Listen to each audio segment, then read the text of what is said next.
Natalia Acosta. Thank you for coming to my presentation today. Let's begin. Adopting a pet and shopping for a pet are not the same thing. Only one of them saves a life. Today we are going to be discussing the issues that stem from shopping for a pet. Then I will present a solution and the benefits that come along with it. Lastly, we are going to touch base on the counter arguments and why my solution still stands firm against them. Beginning with the problems that stem from shopping with pets. A major one is that it contributes directly to the overpopulation crisis that we are already facing.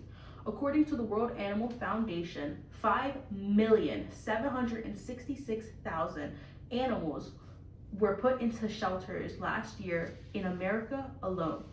The shelters cannot sustain these numbers, and so they have begun euthanizing healthy animals. They euthanize based on time spent in shelters rather than their health itself. Additionally, another problem at hand is crossbreeding and inbreeding. This has become more popular due to supply and demand within pet shopping culture. When people are shopping for a pet, they typically want a specific aesthetic. A great example of this would be French bulldogs or pugs. The clientele wanted a flatter face, and so breeders began taking that into consideration and breeding those specific traits into these animals. With that, they were reckless with the genetics and health of these animals because now they have sustained long-term breathing problems that have been continuously passed down through generations. Another great example of these genetic issues would be with the poodle breeds that we are currently facing. This is a current trend in poodle breeds getting breeded with other animals. For example, we now have Labradoodles, Golden Doodles, Malipus, and so much more. Unfortunately, all of these breeds are now facing dietary and digestive issues because they were bred simply for looks and not for health. The last issue that I would like to touch base on stemming from shopping culture of pets is the increase in animal abuse. Touching base on supply and demand again, as more and more people began shopping instead of adopting, puppy mills became in. They started getting bigger and bigger. Rather than just backyard breeders, we have now these large foundations breeding animals recklessly. They're not providing them with adequate housing. Instead, they subject these animals into negligent environments. They're put into cages that are barely bigger than themselves. Some of them are left outside, chained to trees, left in the snow, left in the rain, left in the thunderstorms. They're left to fend for themselves outside until someone wants to come shop for them. This is not a healthy decision. This is not healthy at all. Now that I have discussed the issues that stem from shopping culture of pets, I want to touch base on the solution. The solution is simple. Choosing adoption over shopping is a more ethical and compassionate decision.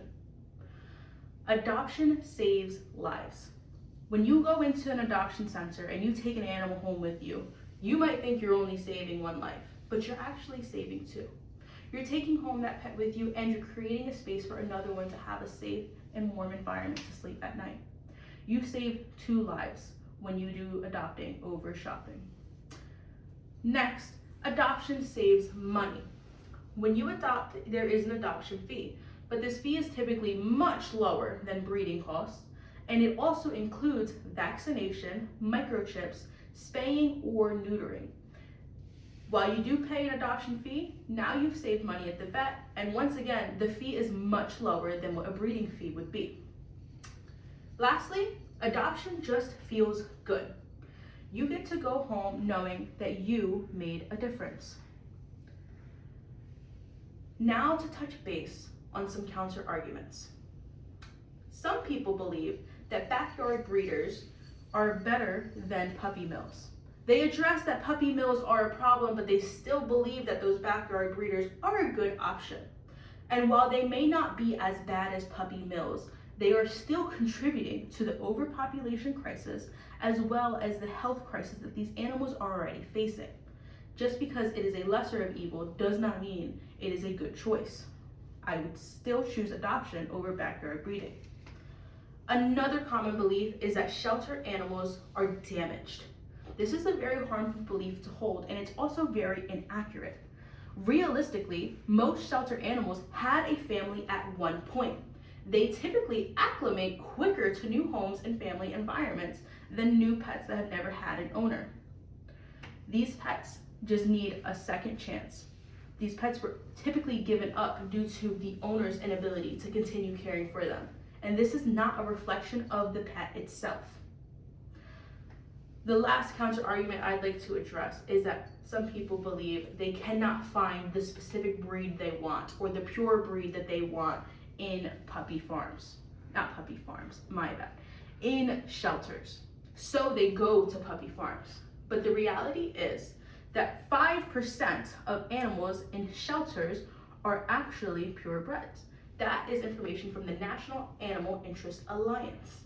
While that is a small number, there are other options as well, such as puppyfinder.com, which is an adoption group online for those looking for specific animals or those who have specific needs and requests. While this may take a little longer, you get to know you are making an ethical decision. Once again, I discussed the issue of shopping for pets through breeders. Then I shared the solution to this problem as well as the benefits that came with it. Lastly, I touched base on the counter arguments and why my solution still stood firm. In conclusion, adopting a pet isn't just a decision, it's a difference. Every adoption saves a life, and every life matters. Thank you for coming to my presentation today. I wish you all a good evening.